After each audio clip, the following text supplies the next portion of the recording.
buenas noches. Un saludo tengan todos de acá de parte del Ministerio Sembradores de Vida, el pastor Carlos, mi persona, el pastor Yuri González, en este quinto y último martes sobre el tema de lo que son los pactos de Dios. Usted no ha visto los otros anteriores, pues le invito a que revise, se meta en nuestro canal de YouTube y pueda ver, pues buscar allí los demás, las demás clases, los demás estudios bíblicos que fueron bastante interesantes, bastante enriquecedores y edificantes para nuestro provecho. Así que bueno, antes de entrar pues acá nuestro acostumbrado estudio, pues vamos a orar como siempre hacemos. Adelante, pastor Carlos. Padre, en el nombre de Jesús, Gracias. Agradecido, Señor, porque nos permite sentarnos alrededor de tu mesa para degustar tu palabra. Espíritu Santo, guíanos a toda verdad y a toda justicia. Alumbra los ojos de nuestro entendimiento, Señor, para que podamos recibir esta palabra en nuestros corazones. Señor, venimos con una demanda de tu palabra. Te pido que, Señor, seas tú glorificándote y mostrándonos, Señor, esas profundidades de tu palabra para recibirla con gozo y aprender de ti, Señor. Porque venimos a aprender de ti. Enséñanos, Maestro. A ti venimos, Señor. Te damos gracias y que toda persona que hoy se conecte pueda recibir la iluminación de esta palabra para que la pueda recibir con gozo y camine con ella. En el nombre de Jesús, amén y amén. Bien, comenzamos planteando, ¿no?, una premisa para partir de allí desarrollar este estudio bíblico sobre los pactos de Dios, donde miramos la palabra griega de ateké, que es donde se traduce testamento, alianza, arreglo legal. Vimos los diferentes pactos establecidos en la palabra, vimos las diferentes características, como las tenemos acá todavía en la pizarra, de los rasgos que componen los pactos de Dios. Vimos con detenimiento cada uno de los pactos de Dios y su implicación en la historia y en el anuncio profético que señalaba Cristo como el plan de redención como tal. Vimos también pues que hay unos que todavía no se han cumplido del todo, pero que va a tener su cumplimiento en la segunda venida de Cristo para dar así cumplimiento perfecto y completo a todo el ámbito profético. Y dejamos una parte que sí habíamos hecho mención tanto al inicio como en los demás anteriores en relación a esta famosa doctrina y esta famosa práctica que tiene mucho de que el hombre hace pacto con Dios, sobre todo a nivel financiero.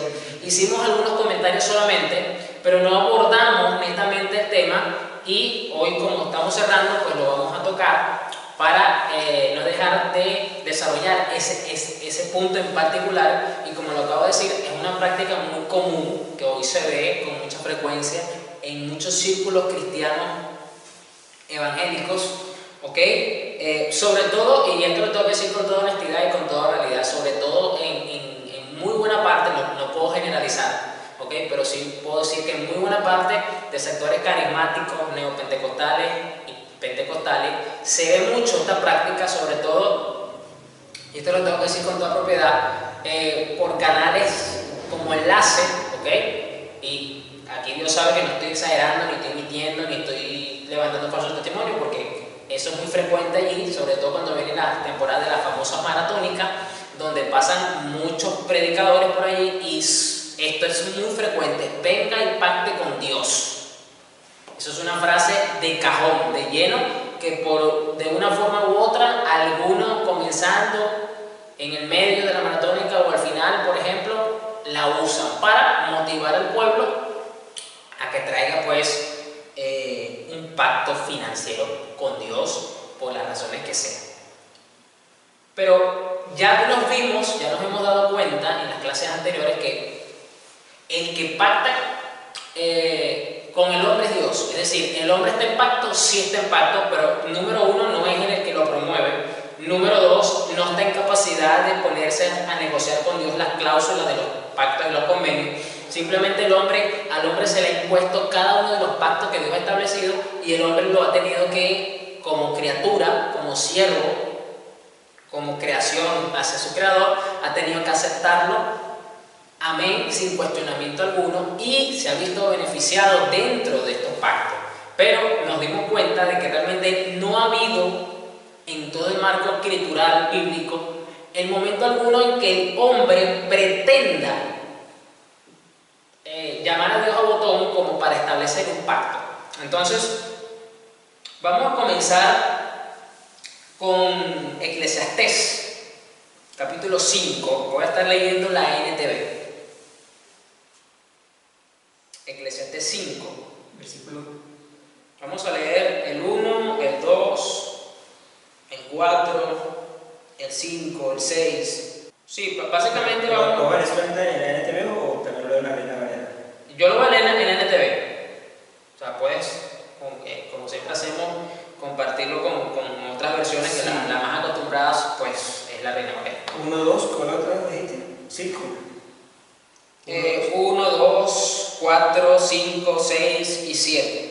Básicamente vamos a leer en contexto. Ok, entonces leemos todo corrido del 1 al 7. Bien, Eclesiastés 5, Reina Valera 1960, versículo 1 en adelante. Cuando fueres a la casa de Dios, guarda tu pie y acércate más para oír que para ofrecer el sacrificio de los necios, porque no saben que hacen mal. No te des prisa con tu boca ni tu corazón se apresure a proferir palabra delante de Dios, porque Dios está en el cielo y tú sobre la tierra.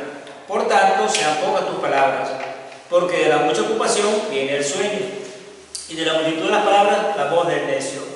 Cuando a Dios haces promesa, no tardes en cumplirla, porque Él no se complace en los insensatos. Cumple lo que prometes, mejor es que no prometas y no que prometas y no cumplas. No dejes que tu boca te haga pecar, ni digas delante del año que fue ignorancia.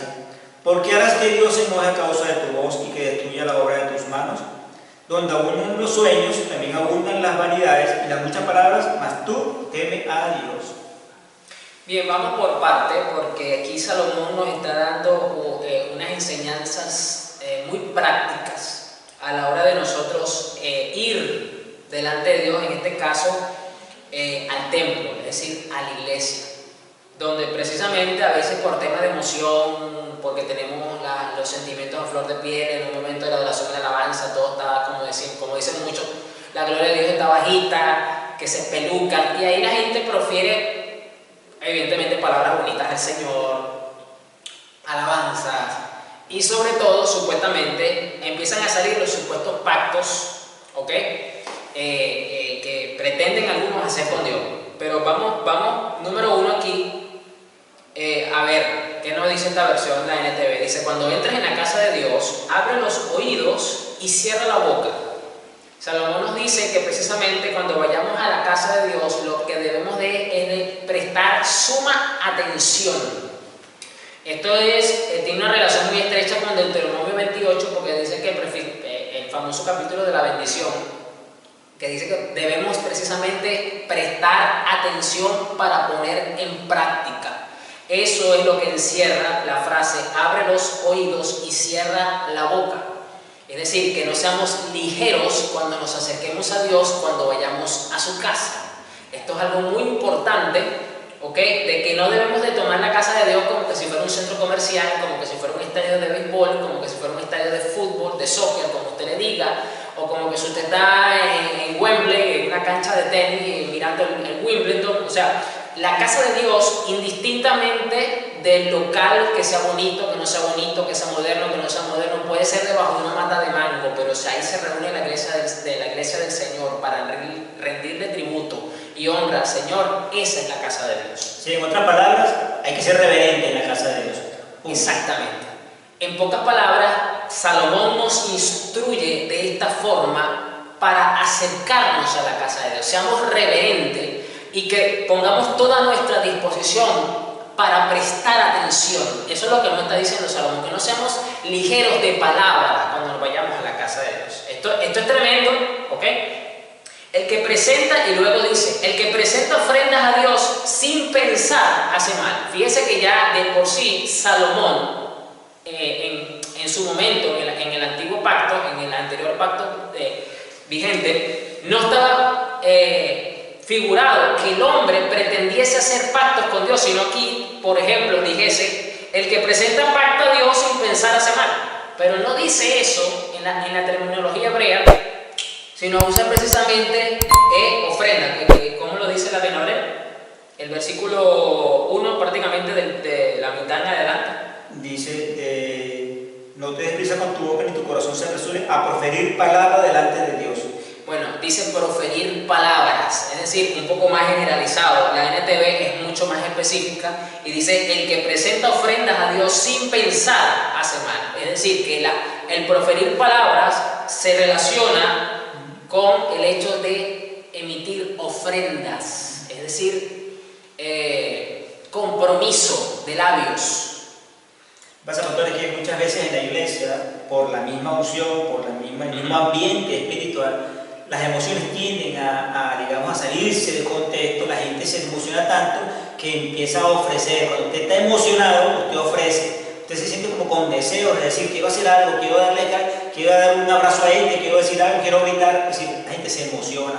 Y en esas emociones vienen los problemas, porque no controlan esas emociones. ¿Y cómo comienza Salomón estas palabras? Cuando vayas, esta versión dice, cuando entres en la casa de Dios, abre los oídos y cierra la boca. Es decir, ten dominio propio, ten todo tu ser bajo control, ten todo tu ser bajo la concentración de que al único que se le merece reverencia absoluta y plena es a Dios. De esa forma nosotros cumplimos con un culto idóneo que le agrada a Dios, y eso va a impedir que entonces el creyente haga votos u ofrendas o compromisos de labios sin pensarlo, porque eso hace mal.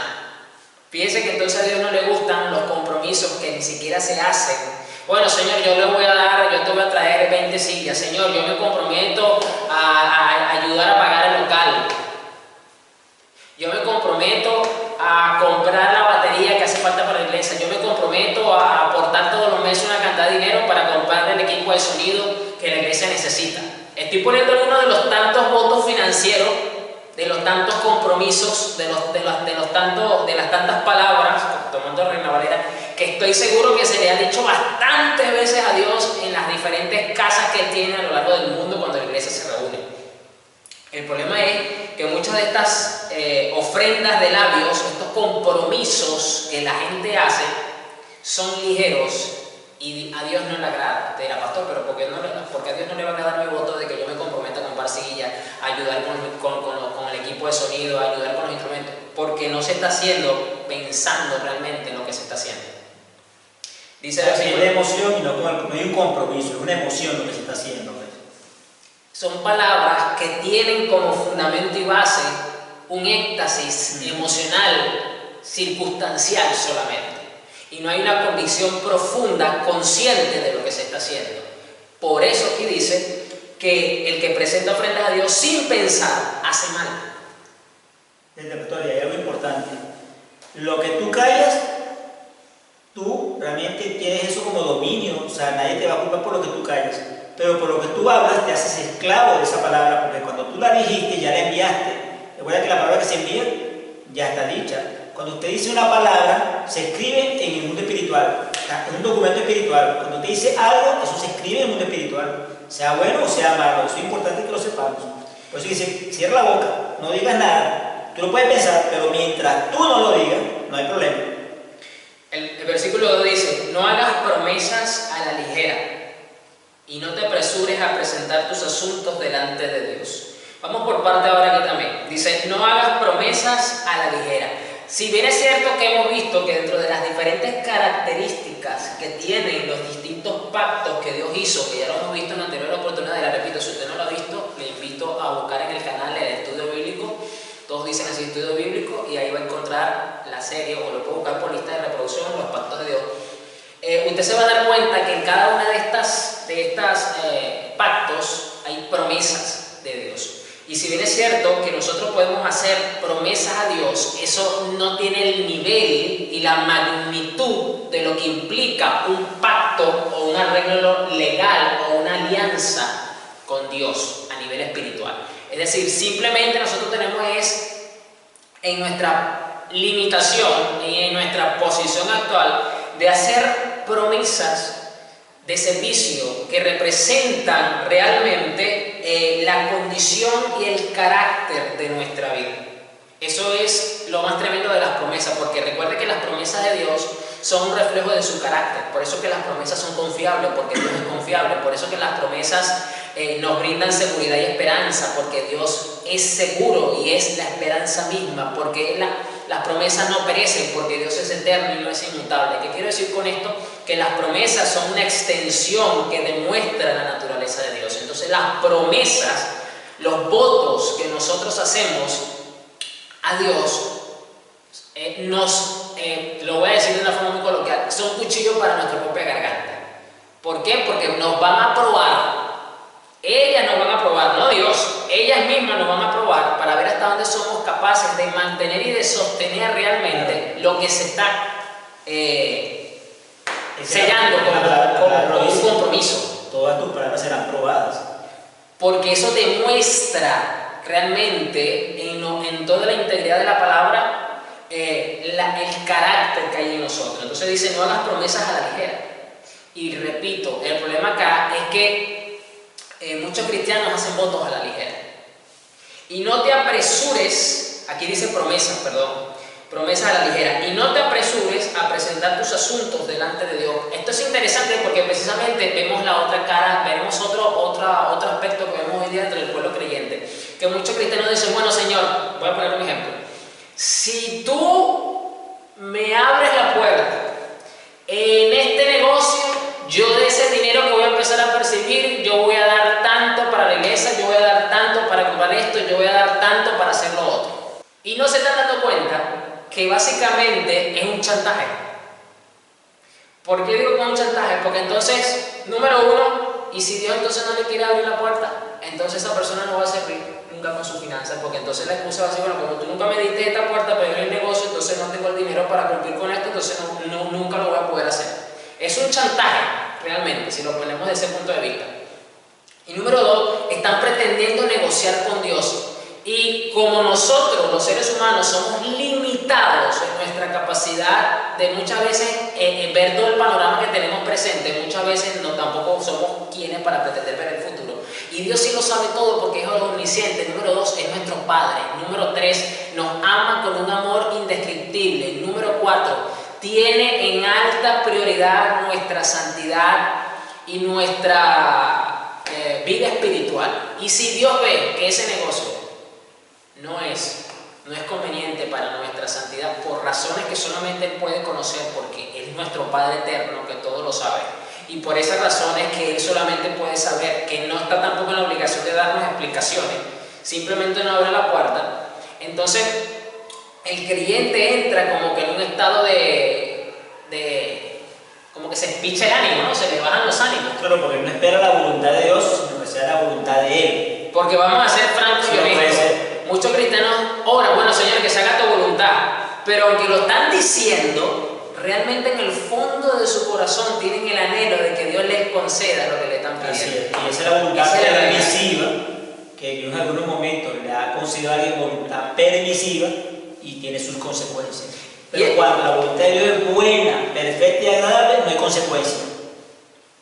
Es importante que sepamos. Por eso Salomón dice aquí, y no te apresures a presentar tus asuntos delante de Dios. ¿Por qué? Porque precisamente los cristianos enlazan o entremezclan sus asuntos, sus problemas, sus circunstancias, sus dificultades, como que dentro de un plan de negociación donde pretenden hacer un pacto con Dios, como un ejemplo de lo que acabo de poner, pero aquí yo pudiese pasar toda la noche poniendo ejemplos y creo que no me va a alcanzar la noche para poner todos los ejemplos que los evangélicos le ponen a Dios y de los cuales muchas veces Dios dice no, número uno, pues yo no estoy aquí para negociar contigo y número dos, eso no te conviene. Entonces estas son básicamente, mire la actitud, porque Salomón está básicamente hablando de la actitud detrás de las actividades que se hacen en la iglesia. La motivación que se hace, la motivación que está como fundamento de lo que se dice y de lo que se hace en las congregaciones. De eso está hablando Salomón. Después de todo, Dios está en el cielo y tú estás aquí en la tierra. Por lo tanto, que sean pocas tus palabras. Salomón una vez vuelve a decir, es decir, recuerda que al nosotros acercarnos a nuestro Padre, a Dios, como dice aquí, al ir a la casa de Dios, debemos tener en alta reverencia al ser que está por encima de todas las cosas y es el único que merece completa devoción. Eso es lo que Salomón está recordando, ¿no? Entonces, ¿qué quiere decir Salomón con esto? Que nosotros debemos de, a la hora de asumir un compromiso con Dios o de pretender hacer una promesa, como dice esta versión, delante de Dios, tenemos que tener buen respeto profundo por Dios, o lo que, como dice Reina Valera, lo que básicamente es temor de Dios. ¿Por qué? Porque eso nos va a librar a nosotros de pecar de gratis delante de su presencia. Nos va a librar. Eso es lo que nos está diciendo Salomón. O sea, tengamos reverencia santa, profunda por nuestro Señor y no nos comprometamos realmente a la ligera.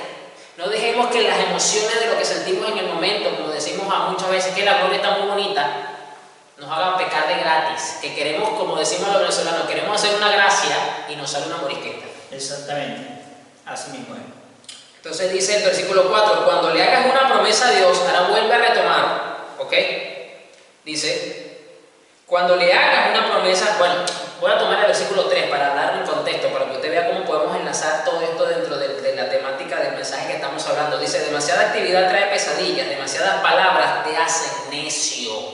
Salomón ahora dice aquí que un cristiano, un hijo de Dios, que tiene respeto, tiene temor de Dios en su corazón y tiene una devoción constante en su vida, se comporta con sabiduría cuando va delante de la casa de Dios. Y comportarse con sabiduría delante de Dios es no proferir promesas ligeras delante de Dios. Eso solamente lo hacen cristianos necios. Son los que se comprometen. Y cristianos necios e ignorantes, aunque es una palabra dura, pero es una verdad y con todo amor. Y precisamente porque amo a la iglesia de Cristo, tengo que decir estas cosas a veces con la forma como las digo, ¿ok? Son los que piensan que pueden hacer un pacto con Dios o que van a entrar en una negociación con Dios. No se puede, señores. Realmente nosotros lo que podemos hacer son compromisos. Y vamos a ver un ejemplo bíblico de lo que implica un compromiso de palabras delante de Dios y lo difícil que puede llegar a ser por las diferentes variables que nosotros no nos imaginamos, pero que Dios sí las sabe. Vamos a ver un ejemplo interesante de una historia que, wow, es dura, por lo que vamos a leer. Entonces, hay que ser sabios a la hora de comprometernos, a la hora de hacer un voto delante de Dios. Cuando le hagas una promesa a Dios, versículo 4, no tardes en cumplirla, porque a Dios no le agradan los necios. Otro aspecto fundamental, vamos a suponer ahora el ejemplo, que Dios concede la petición. Y yo le voy a decir algo, muchas veces Dios concede las cosas. Dios nos ama, claro que sí. Dios quiere bendecir a su pueblo, claro que sí.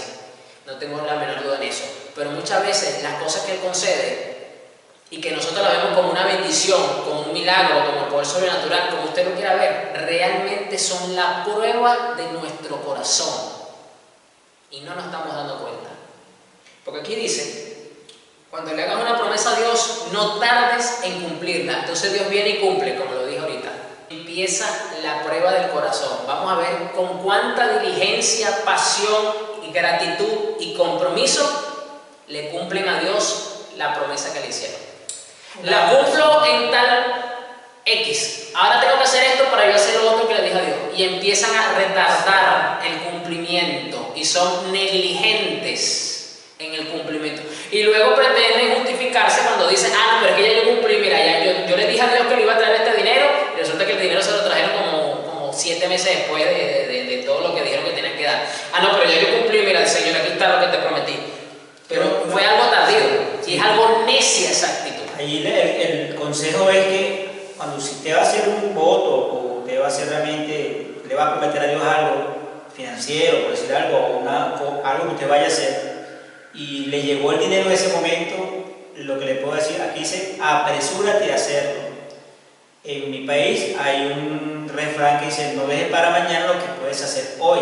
Es decir, yo recomiendo, por mi propia experiencia, que hay que hacerlo al momento. O sea, apenas lo recibió, apenas usted hágalo. Así, no se tarde en hacerlo, porque después, cuando usted deja para hacerlo en otro momento, vienen las situaciones que te van a hacer, te van a obligar a que ese recurso, ese dinero, se use en otras cosas.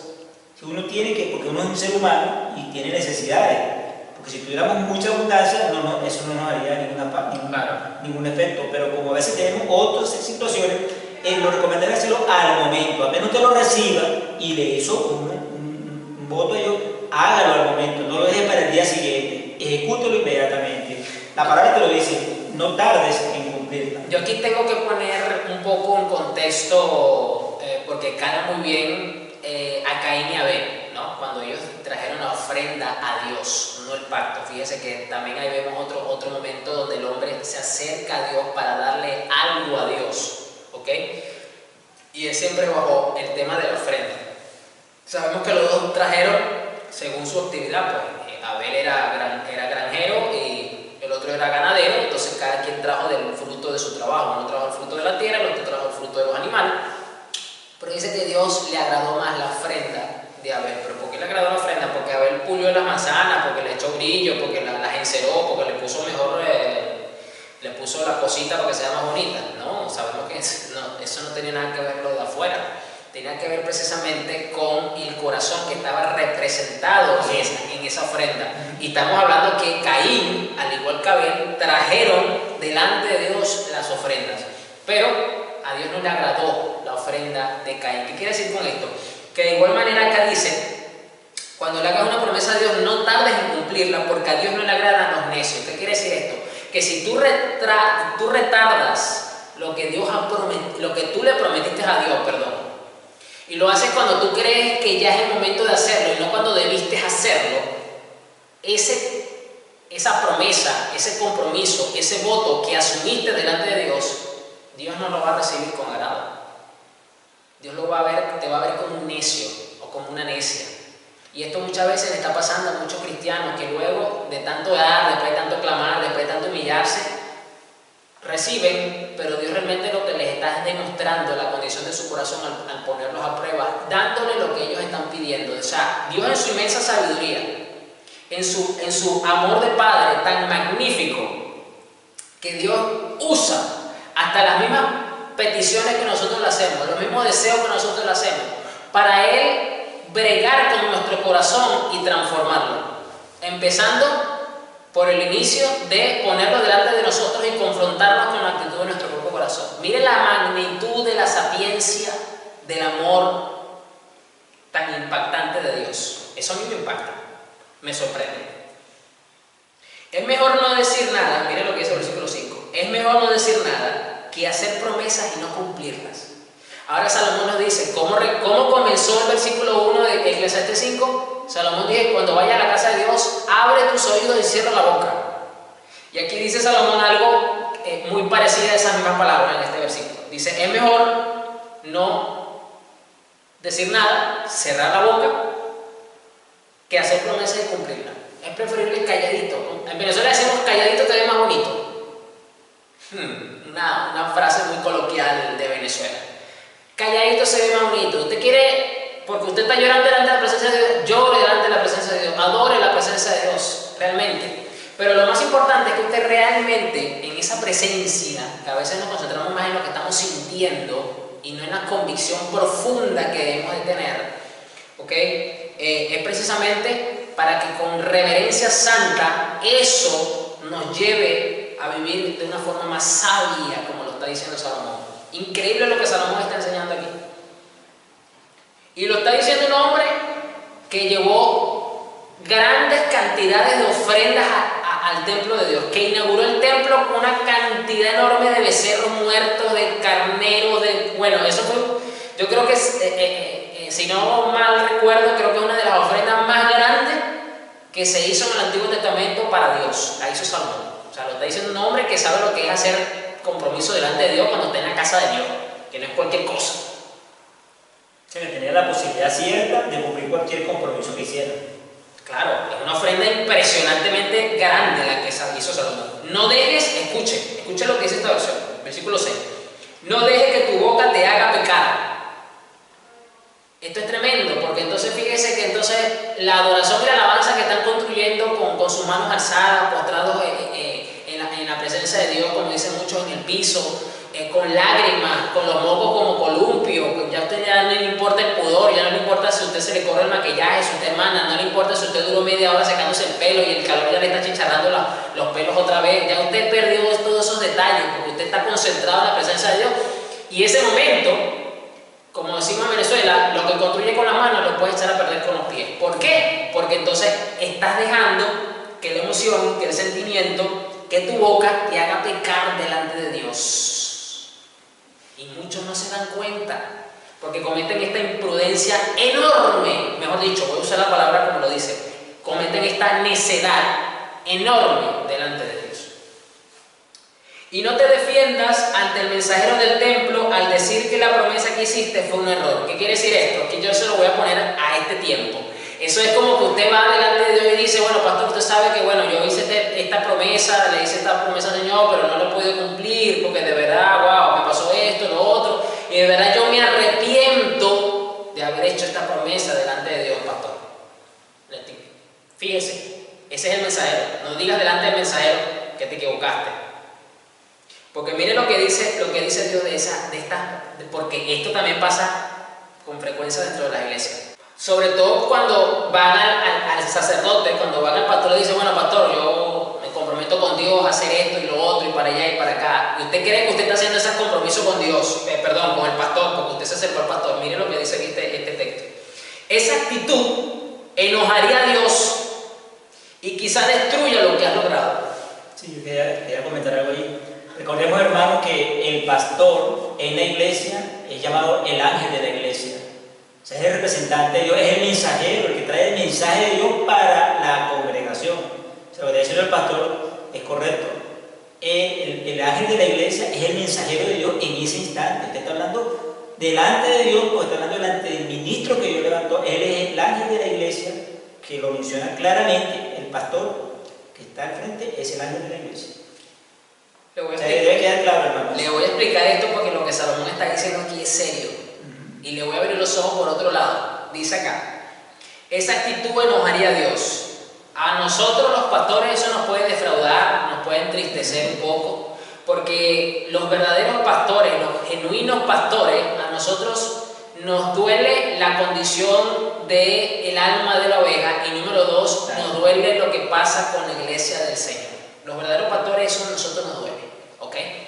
Más allá del beneficio que pueda otorgar o no cierta promesa cumplida o no cumplida. Aquí viene lo grueso. Eso, ya de por sí eso es tremendo, pero esto es más grueso lo que está diciendo Salomón. Escucha bien. Esa actitud enojaría a Dios. Yo dije el domingo un poquito que nosotros somos provocadores, que nosotros podemos provocar la bondad, la misericordia, el amor complaciente de Dios para con nosotros, o podemos provocar el desagrado y el enojo de Dios sobre nuestra vida. Eso yo lo dije. Y aquí dice que esa actitud enojaría a Dios. Esa actitud puede provocar la ira de Dios, el enojo de Dios, que Dios se moleste, se desagrade contigo. ¿Y cuál va a ser la consecuencia de ese desagrado? Ojo, no es que vas a perder la salvación, no. La salvación no la vas a perder. Mire lo que dice. Y quizás destruya todo lo que has logrado. Madre mía. Oye, pastor, ay, Dios pasó mío. esto, se han cerrado puertas, los negocios están flojos. Se me frustraron las cosas. Caray, no recibió la cantidad de dinero que había pensado, había hecho varios contactos de negocio y resulta que los contactos que hice nada más uno respondió y lo hizo a medias y el otro está retardado. Es decir, no estoy vendiendo lo que antes vendía, ya no me están dando la cuenta. La palabra lo dice claramente. Ay, ay, ay. Por eso le dije, esto es grueso, amado hermano, y yo sé que usted no le ha dado la atención requerida. Por eso le dije, si nosotros, los seres humanos, por hacer un voto, una ofrenda de labios, un compromiso, como lo dice aquí, estamos en semejante lío con Dios al no cumplirlo, o al retrasar su cumplimiento, o al retractarnos de Él, como lo dice aquí. Imagínese usted que nosotros podemos hacer un pacto con Dios. ¿Cómo Dios se pondría entonces? Madre mía, esto es serio, hermano. Esto es serio, esto no es cualquier cosa. Ahora bien, ya sea que Dios se te pare enfrente, ya sea que Dios mande un ángel como se la mandó a Balaam para que interrumpiera el paso de la burra, ya sea que Dios permita a Satanás actuar en tu contra, no sé, indistintamente de cómo Él lo quiera hacer, la Biblia nos dice que es por el enojo de Dios. Indistintamente del instrumento instrumento que Él quiere usar para ejecutar su enojo, para hacerte saber que está desagrado con lo que hiciste. De la Biblia nos dice, no le eches la culpa a Satanás.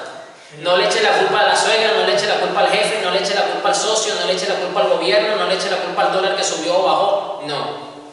Dios. Sí, iba a decir algo. Tremendo. ¿Será que vale la pena arriesgar tantas cosas que uno ha ido logrando poco a poco en su ministerio, en su finanzas, en su casa, en sus proyectos que ha ido logrando? ¿Vale la pena arriesgar eso por un voto mal hecho, por un compromiso que no vas a poder cumplir porque te dejaste ya por la emoción? ¿Vale la pena arriesgar todo eso porque se retractó por una emoción? Porque realmente no lo hiciste con el corazón, sino con los sentimientos, con las emociones. O sea, hay que reflexionar, hermanos, de verdad que sí. Fíjese entonces, voy a resumir entonces lo que vimos aquí. Número 1, no hay que asumir votos o promesas a elegir delante de Dios. Número 2, hay que ser diligentes a la hora de haber recibido la aprobación de Dios para cumplir con lo que se prometió. Número 3, hay que cuidarse para no retractarnos o poner excusas para evitar el cumplimiento de lo prometido. Mire las 3 cosas que Salomón está enseñando que nosotros debemos de tener presente cuando nosotros hacemos un compromiso delante de Dios, hacemos un voto delante de Dios, hacemos una ofrenda de labios delante de Dios. Por eso les dije, esto no es cualquier cosa, esto es serio. Y esta es la razón del por qué muchos cristianos ahora se ven frustrados, porque muchos cristianos de la noche a la mañana dejaron de percibir el fruto, dejaron de percibir la fluidez con la que venían haciendo muchas cosas, porque sencillamente es una forma de Dios disciplinarlos, de Dios castigar a sus hijos. Recuerden que Dios es el que ama disciplina y acepta que recibe por hijo. Y número 2, de Dios darle a entender a su hijo que está molesto con lo que hizo. Esto se lo tengo que ejemplificar de esta forma. Todos los que son padres y todos los que hemos tenido padres, que más que todo cuando éramos menores, cuando estábamos bajo su tutela, que recibíamos un castigo físico, es decir, que nos azotaban, que nos pegaban, que nos medio mataban y nos volvían a resucitar, en algunos casos, ¿no? Sobre todo en la vieja escuela. Si bien es cierto que nos estaban corrigiendo y nos estaban castigando por algo malo que hicimos, ¿ok? Para que nos quedara claro que no debíamos repetirlo, en el caso porque la mayoría, bueno, recibíamos era cuando repetíamos, a las primeras nos salvábamos, pero luego cuando incurríamos en la falta, bueno, agárrese. La otra parte era para dejarnos entender, ya sea de parte de tu papá, de tu mamá, de tu abuelo, de tu abuela, la persona con la que te crió, con la que fue tu mentor, tu tutor responsable, era que no estaba agradado con lo que habías hecho. O sea, eso es claro, por lo menos las madres venezolanas, las madres como que te voy a dar porque te quiero corregir, y número 2, quiero que te quede bien claro que no me gusta lo que estás haciendo. Eso creo que es fundamental, eso como que son las dos vertientes. Y de la misma forma, lo estamos mirando aquí con Dios. O sea, Dios nos corrige porque dentro de su amor responsable de padre, en su amor perfecto de padre, Él corrige a sus hijos por el bien de nosotros y para la gloria de su nombre. Y número 2, dentro de su relación con nosotros, que Él se deja conocer, Él quiere darse a conocer y Él desea saciarnos, ¿okay? de Él mismo. Él necesita que nosotros sepamos lo que a Él le desagrada. Y yo te voy a decir una cosa, madre iglesia, tú lo vas a saber de dos formas. Lo vas a saber por la teoría, porque lo vas a leer en la palabra, porque en tu devoción tú lees la Biblia, tú te das cuenta de que Dios es un Dios celoso, que Dios es un Dios de ira, que Dios se ofende, que Dios es santo. Lo lees, lo tienes como información, pero también lo vas a vivir cuando desagrades a Dios y tengas que pasar por cosas como esta. Lo vas a experimentar y lo vas a internalizar. Y esta rema, que lo sabías en teoría, ahora se hace vida en ti. Esto es lo más tremendo de nuestra relación con el Padre, que se hace rema, ¿ok? Entonces, esto es tremendo lo que Él está diciendo. Ahora bien, versículo 7. Hablar no cuesta nada. Esa es una realidad. Hablar no cuesta nada. Cualquiera puede hablar. Estamos hablando desde niños, nos enseñan a hablar. Algunos son más introvertidos, otros son más extrovertidos. Unos se especializan en la oratoria, en la forma de comunicación, otros en la lingüística, otros en muchas cosas. Es decir, no cuesta, es fácil hablar.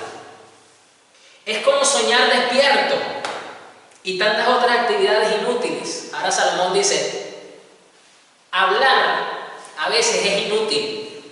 Porque no es productivo, porque no es edificante, porque realmente no deja nada bueno, porque cuando se hace con la ligereza promesa de que simplemente palabras se vuelve inútil. Pero miren cómo Salomón termina su contexto en estos 7 primeros versículos del capítulo 5. Dice: tú en cambio, teme a Dios. Yo pienso que en el momento en que realmente el ambiente está muy bueno y hay una gloria y todo está excelente, y en ese momento, bueno, tal vez estás emocionado porque en tus finanzas te va bien, o vas a hacer un negocio importante y sabes que vas a recibir una cantidad de dinero importante, y en ese momento en que la gloria está en el momento del servicio, que estás en la casa de Dios y te motivas. Si tienes, a lo mejor la persona ve que hay una necesidad en ese momento y piensa en su mente, se imagina la solución de esa necesidad, o digamos, colaborar o ayudar o dar para la obra de Dios, para cubrir esa necesidad o esa circunstancia. Es como si soñaras despierto, cuando tú vas, es como quieres ver eso resuelto, eso ya solucionado, eso ya ejecutado, y empiezas como a soñar. Aquí te dice que no sueñes tanto, que en vez de soñar, manténlo en tu corazón, pero medita en ello y habla primero con Dios. Cuando estés realmente bien en tu corazón de que ciertamente vas a hacer ese movimiento, hazlo confiado y claro en que tú lo vas a ejecutar. O sea, no sueñes tanto con esa solución que tú estás viendo en el momento de la emoción. Piénsalo, pero medita primero, háblalo con Dios. Señor, yo lo voy a hacer, pero no te pongas a hacer oferta delante de Dios en la casa de Dios. Vamos ahora a Jueces, capítulo 11.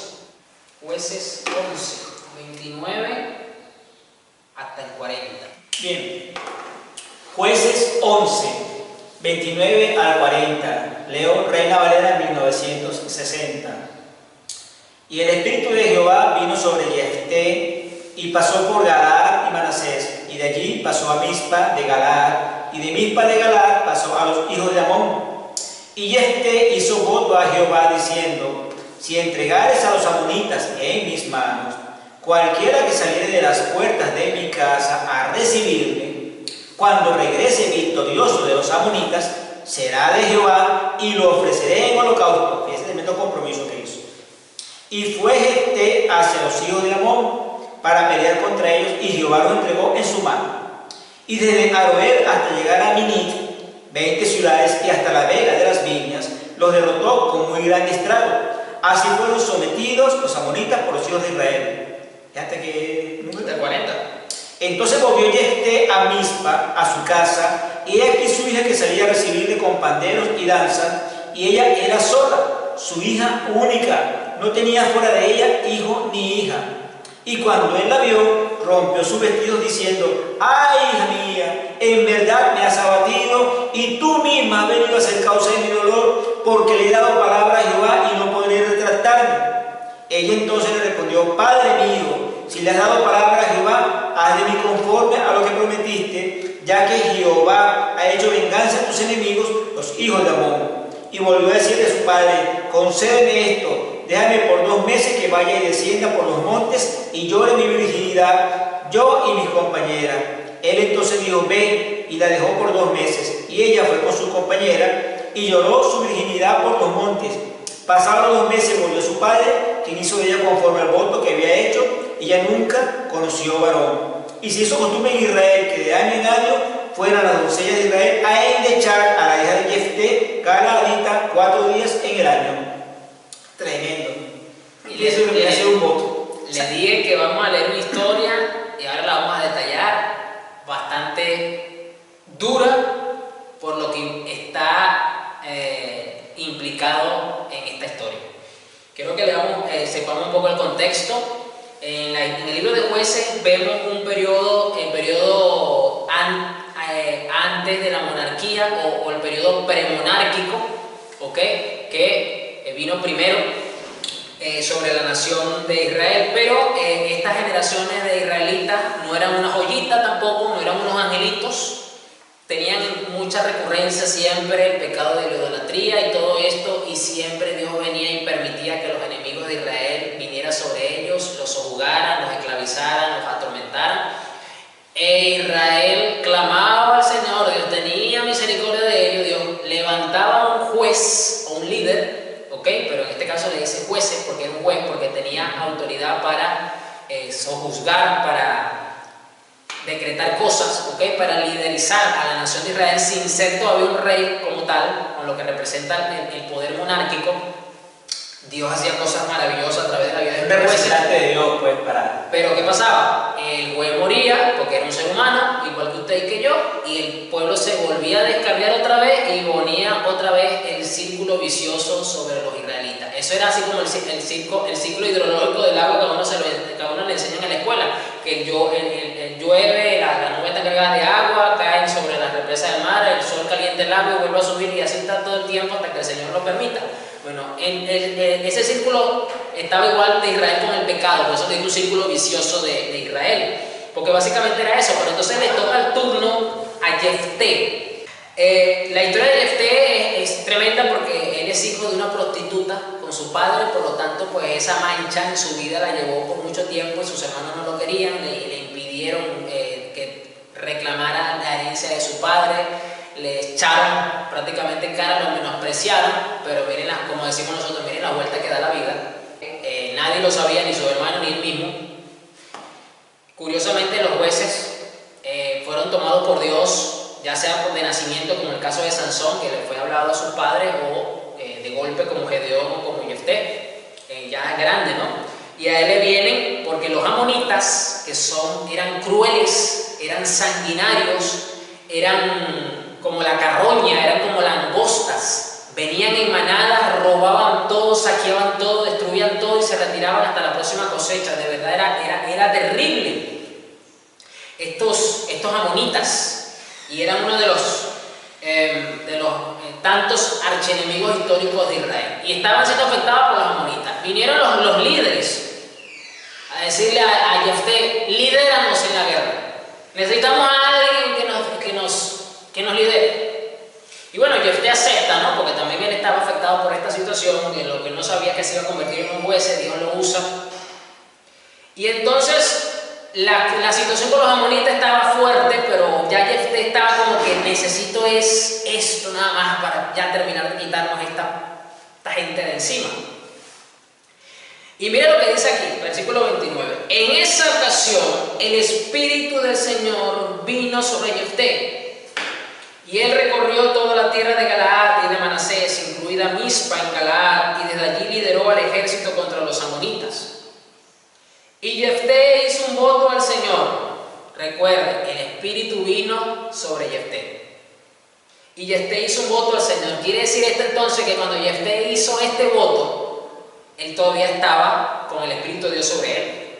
O sea, en ningún momento la Escritura nos dice que ya no estaba. Nos da a entender que precisamente porque como estaba lleno del Espíritu de Dios, él hizo este voto. Y Jefté hizo un voto al Señor: si me das la victoria sobre los amonitas, yo entregaré al Señor al primero que salga de mi casa para recibirme cuando regrese triunfante. Lo sacrificaré como ofrenda quemada. ¿Ok? Era un tipo de ofrenda de holocausto que básicamente era lo que se usaba con los animales grandes, como el cordero, las cabras, los chivos, ¿no? Que se tenía que quemar el animal, la sangre esparcirse y la carne puede ser quemada delante de Dios. Es decir, que Jefté tenía esclavos. También es muy posible, porque aquí dice: si me da la victoria sobre los amonitas, yo entregaré al Señor al primero que salga. Al primero. Pero él nunca se imaginó que lo que iba a salir era algo muy importante para él. Su hija única.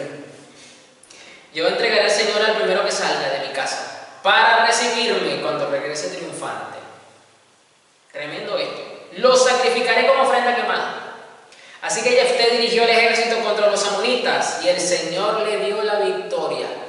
Le dije cuando leímos Salomón que muchas veces cuando Dios concede lo que estamos pidiendo es para probar nuestro corazón y nuestra fidelidad a Dios. Cada compromiso que nosotros hacemos, cada voto, aquí dice, bueno, aquí usa la palabra como ofrenda quemada, aunque en el versículo 30 dice: hice un voto al Señor. Fíjese que tampoco usa la palabra pacto, sino usa ofrenda. Hemos visto ofrenda de labios, aquí dice ofrenda quemada, compromiso, y y ahora la palabra voto. Fíjese, si me das la victoria sobre los amonitas, Dios le dio la victoria sobre los amonitas, pero ahora venía la prueba de fuego que él nunca se imaginó que esto iba a ser así, pero él tiene que cumplir su voto.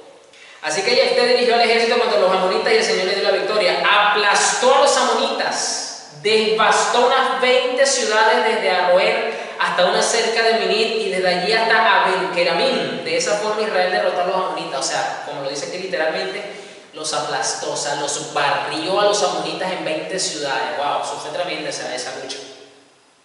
Si usted toma en cuenta que no tenían la tecnología militar que tienen ahorita, esa gente era golpe, paté y kung fu de cerquita con todo el mundo. O sea, eso de verdad fue una lucha épica, tremendo.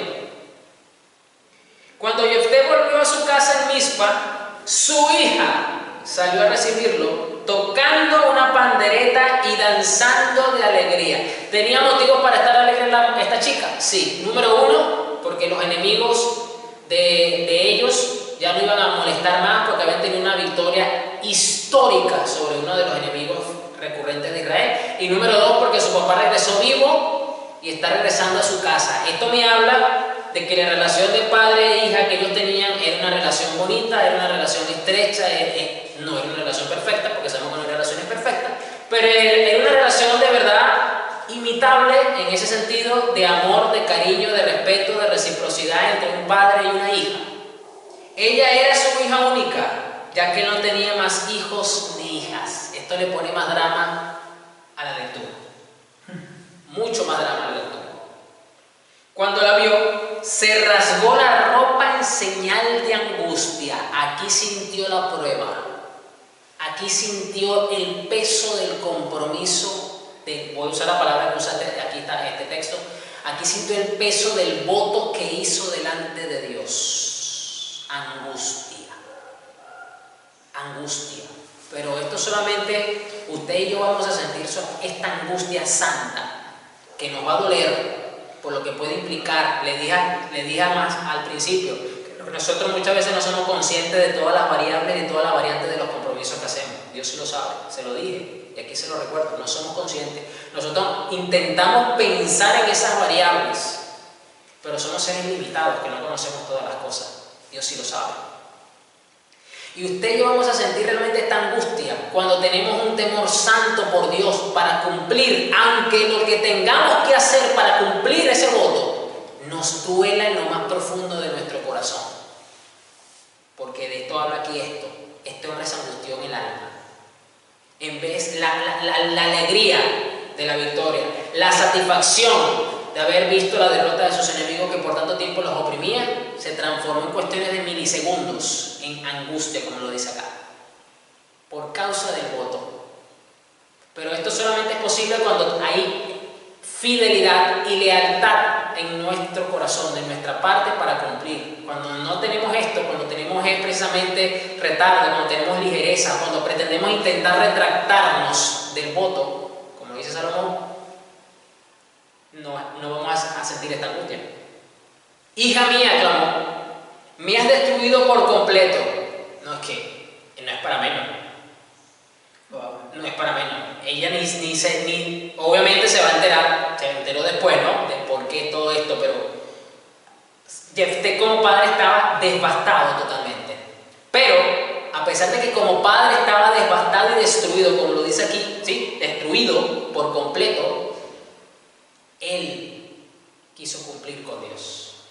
Y esto es tremendo porque nosotros debemos de tener la determinación, la fidelidad, el respeto por Dios, la lealtad, el estima, el amor por encima de cualquier cosa, y que aunque seamos destruidos en algún área de nuestra vida, por cumplir con Dios, debemos de cumplir con Dios. La paternidad de Jefté fue destruida por él mismo. No fue destruida por Satanás, no fue destruida por los amonitas, no, él mismo, hija, me has destruido. Aunque le está refiriendo esas palabras a su hija, usted sabe muy bien que la hija no tiene culpa. Me has traído una gran calamidad, pues hice un voto al Señor y no puedo dejar de cumplirlo. Usted ha hecho un voto de servicio, usted ha hecho un voto de provisión de alguna forma para la casa de Dios, usted realmente ha hecho algo que le haya prometido a Dios y lo ha dejado en el pasado, lo ha dejado en el baúl de los recuerdos, lo ha dejado por ahí trasteado en el piso, como que si fuera cualquier cosa. Bueno, ya Dios se olvidó de eso que yo dije, ¿no? Ya Dios se olvidó. Dice uno que Dios se olvidó, realmente Dios se enoja por eso, que es otra cosa. Eso quiere decir que si Dios se enoja es porque Dios no se ha olvidado. No se recuerda, y como se recuerda, se enoja. Pues hice un voto al Señor y no puedo dejar de cumplirlo. Llueva, truene o relampaguee, usted y yo debemos de tener la determinación de cumplir con lo que le prometemos a Dios. Porque Dios, voy a poner aquí un ejemplo del pacto que Dios hizo con Noé, el famoso arcoíris. Ya lo hemos visto la semana pasada. Dios dijo que más nunca iba a destruir a la humanidad con diluvio. Y usted sabe que han pasado siglos, milenios, desde que esa promesa se instauró y la humanidad ha sido bastante perversa, ha tenido cosas que ha desagradado a Dios de una forma terrible, que yo creo que le ha dado suficientes motivos a Dios y a Satanás como para intentar convencer a Dios de que lo vuelva a hacer. Y Dios dijo, yo no lo voy a hacer. No lo voy a hacer. Y Dios ha mantenido su palabra.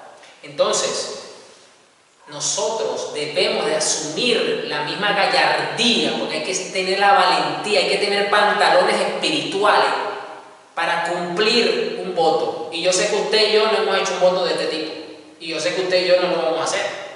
Y por eso esto es un ejemplo tremendo de lo que realmente implica hacer un compromiso con Dios y de tener que cumplirlo sin importar las consecuencias de lo que eso implique.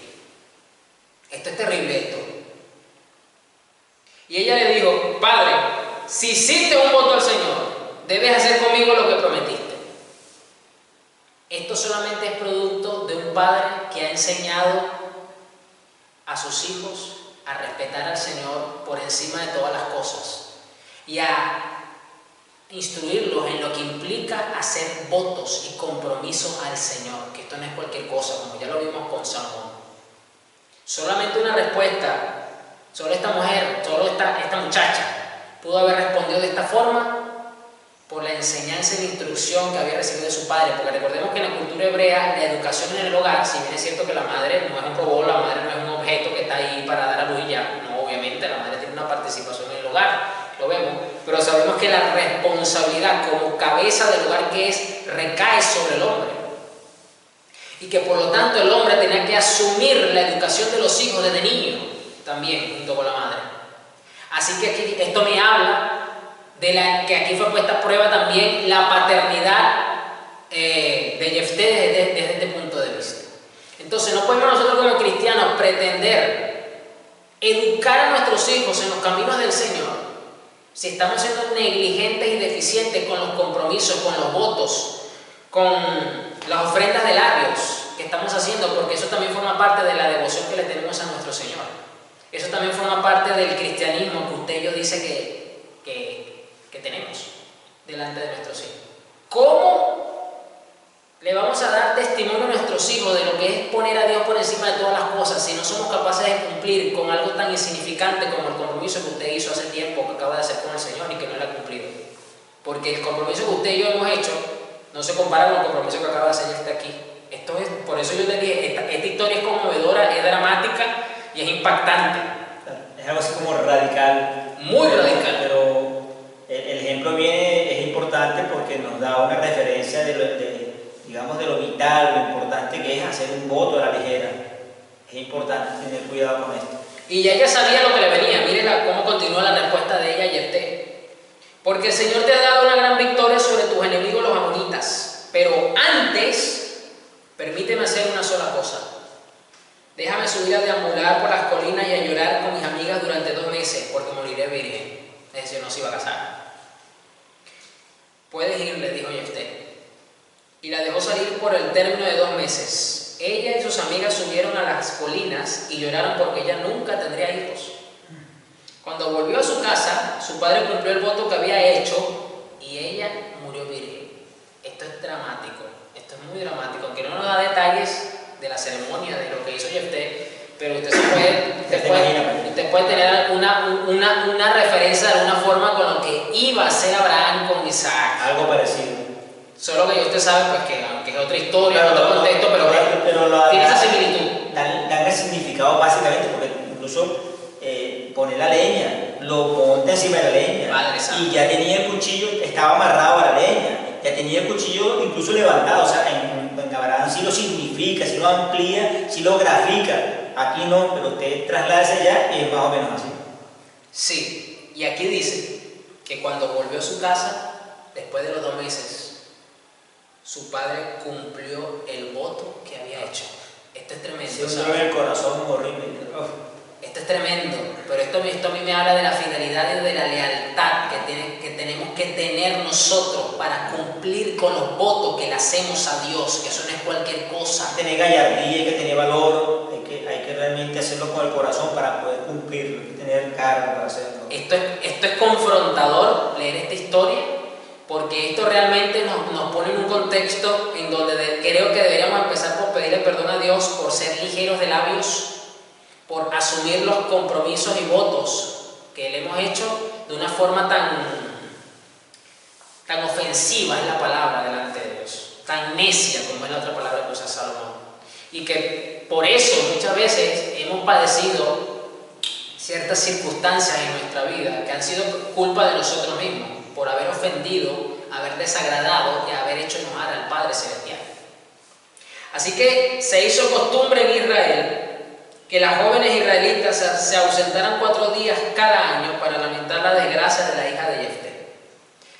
Ellas lamentan, por un lado, la desgracia porque fue como ella misma lo dice, murió joven, aparte no estaba casada. Murió virgen. Como lo dice ella, murió virgen, porque esa era la costumbre, pues, que las mujeres llegaran vírgenes al matrimonio. Las doncellas, como se le dice. Pero al mismo tiempo, este era un recordatorio para todas las generaciones que seguían, porque aquí dice que las jóvenes israelitas se ausentaban 4 días cada año, es decir, esto quedó como una costumbre en Israel, lo dice aquí claramente el final del versículo 39, el principio del 40. De la relevancia y de la importancia que es de asumir los votos delante de Dios realmente, de entender y de comprender que si Dios establece pactos con el hombre y Dios los sostiene a pesar del hombre, el hombre, aunque no puede hacer pactos para con Dios, porque no está en condiciones de hacer pactos, no le fue permitido hacer pactos, pero dentro de su condición y de las limitaciones que tenemos podemos hacer compromisos, o como lo dice aquí, votos, ofrendas de labios. Igual manera aplica el hecho de que Dios espera que a pesar de lo que ocurra, podamos mantener y cumplir con lo que se ha establecido. Por eso le dije, esta historia es dramática, sí, es muy confrontadora para nosotros los creyentes, los cristianos, y calza muy bien para finalizar este tema de que definitivamente no podemos pretender que vamos a negociar con Dios, que vamos a chantajear con Dios, que vamos a asumir esto como cualquier cosa. Y le voy a decir una cosa, esto nos enseña inclusive a ser más comprometidos con las promesas que le hacemos a los hijos. Porque a veces los padres son ligeros, como que para calmar la insistencia de los hijos, para motivar a los hijos, que básicamente le están mintiendo, entre otras cosas, le dicen cosas que luego no cumplen. Ya sea porque después le metan el cuento de que no cobraron completo, de que no le alcanzaron los recursos, X. Hasta en el hogar, este principio nos ayuda a formar a nuestros hijos, porque de esa forma los estamos evangelizando, les estamos instruyendo sobre los parámetros establecidos por Dios. Claro que en el hogar del hijo tiene una referencia. Mi papá, mi mamá, cuando prometen algo lo cumplen. Entonces es un valor de hogar, es un principio de hogar que esa persona va a mantener y lo va también a trabajar a sus generaciones futuras. Pero hay muchos padres o madres que dicen, quédate tranquilo y mañana te compro un juguete. Y no le compra el juguete. Por ahí algo sencillito como eso. Voy a poner un ejemplo que es un ejemplo válido. Si sacas buenas calificaciones o mejoras estas calificaciones que las tienes deficientes en la escuela, en el instituto, en la universidad X, yo puedo darte esto, puedo comprarte esto, puedo permitirte esto. Yo le voy a decir una cosa, haga lo posible por cumplir. Haga lo posible por cumplir. Planifique, se empieza a ahorrar de una vez, aparte del producto o el servicio que usted ya compró, no espere a última hora, porque como le dije, usted y yo no somos Dios, no conocemos las variables. pero con tal de cumplir con su hijo, por el bien de su hijo, porque no es solamente la alegría del momento de haber recibido lo que le prometió, sino la enseñanza y el impacto espiritual que está detrás con la acción que se está haciendo. Creo que usted está formando valores en su hogar. Es una forma de tener valores en el hogar. Pero ¿cómo podemos nosotros formar valores en el hogar si nosotros con Dios, cuando digo nosotros me estoy refiriendo ahora a lo que somos esposos, lo que somos padres, lo que tenemos responsabilidad, lo que tenemos personas bajo un hogar formado y están debajo de nosotros? ¿Cómo nosotros podemos pretender hacer eso si nosotros no estamos cumpliendo con Dios? Con algo importante, porque esto no es cualquier cosa. Si Dios se enoja por algo, es importante. Si Dios se alegra por algo, es importante. Entonces no es cualquier cosa. Bueno, lo vamos a dejar hasta aquí. Ha sido bastante edificante para cerrar esto. Podemos entonces decir que si bien es cierto que no podemos hacer pactos con Dios, como muchas veces se ha enseñado, podemos dejar claro entonces que es una mala enseñanza, una enseñanza incorrecta, mal aplicada, de principios. Sí podemos asumir votos, sí podemos asumir compromisos, sí podemos asumir ofrendas de labios delante de Dios, pero de la forma correcta, como está estipulado en la palabra, con la actitud y la motivación de ser delante de Dios y entendiendo que muchas veces ese voto y ese compromiso va a ser la prueba de nuestro carácter, de nuestra fidelidad, de nuestra lealtad, de nuestra devoción, de nuestro amor a Dios, en algún momento, si Dios así lo determina y lo permite. Porque, wow, de verdad que a Jefté no le tocó fácil. Pero realmente es impactante que él haya cumplido su voto. Y lo más tremendo es que haya recibido la motivación de la hija para cumplirlo, sabiendo que la hija iba a ser la perjudicada. Eso es tremendo también. Pero eso es producto de lo que él sembró en su hija. Él cosechó cuando lo necesitó. Ese fue el aliento que él recibió de su hija como padre, a pesar de lo que esto implicaba, que ella ya lo entendía muy bien. Lo he entendido. Cúmplele Jehová lo que le prometa. Tremendo. Un principio. No importa si yo me veo perjudicada, cúmplele al Señor. ¡Wow! ¡Qué motivación! ¡Qué ánimo recibió Jefté de parte de su hijo! Impresionante. Pero eso fue lo que él sembró y eso fue lo que él cosechó cuando lo debió cosechar. Tremendo. Bien, bueno, vamos a orar para despedirnos, para pedirle al Señor, bueno, que nos siga bendiciendo, que ha sido bastante edificante. De verdad, este cierre y esta serie en general de los pactos de Dios ha sido bastante gratificante y edificante, y esperemos que siga haciéndolo para todos los que vean este video en la posteridad. Amén. Bien, Padre, en el nombre de Jesús, estamos eternamente agradecidos, Señor, por tu palabra, por tus enseñanzas, Señor. Así es. Pues tú, Señor, nos has mostrado, Señor, la profundidad del conocimiento de tu palabra y lo aplicable, lo práctico que es ella, la utilidad que tiene en enseñarnos y guiarnos por sendas de rectitud, Señor. Gracias, Espíritu Santo, por guiarnos a toda verdad y a toda justicia. Que esta enseñanza, Señor, quede en nuestros corazones y la apliquemos en nuestras vidas, en nuestra familia, en nuestros ministerios, en todo lo que hagamos para ti, Señor. Y que con temor reverente, delante de ti, hagamos siempre las cosas en orden, decentemente, Señor, porque sabemos que es muy importante que cada compromiso que hagamos, Señor, no puede ser a la ligera, debe ser algo de corazón para cumplirlo, para obedecerte, porque tú te agradas de ello, mas no te agrada de los insensatos, Señor, y los que hacen votos a la ligera. Te pedimos, Señor, que cada uno de mis hermanos y hermanas que ve este video o esté conectado en este momento haya recibido esta enseñanza, Señor, y si hay algo que debe cambiar o hay algo que debe poner en claro sobre ti, que lo haga, Señor, que lo hagamos cada uno de nosotros para dar cuentas contigo y de ahora en adelante tener sumo cuidado en nuestra vida cada vez que hagamos algo, Señor, que tenga que ver con algo que te ofrecemos así, Señor, hacer para tu reino o en cualquier etapa de nuestras vidas. Gracias, Señor. Padre, bendícenos, que este tiempo que hemos pasado ha sido muy deleitoso, que esta enseñanza en general de los pactos nos ha instruido bastante, que lo podamos traer a la mente y al corazón cuando sea necesario, Señor, porque toda tu palabra es útil para instruirnos y redarguirnos y para mostrarnos tu justicia. Te damos gracias, Padre, y te bendecimos en el precioso nombre de Jesús. Amén y amén. Gracias, Dios me lo bendiga. Nos vemos la próxima. Bendiciones.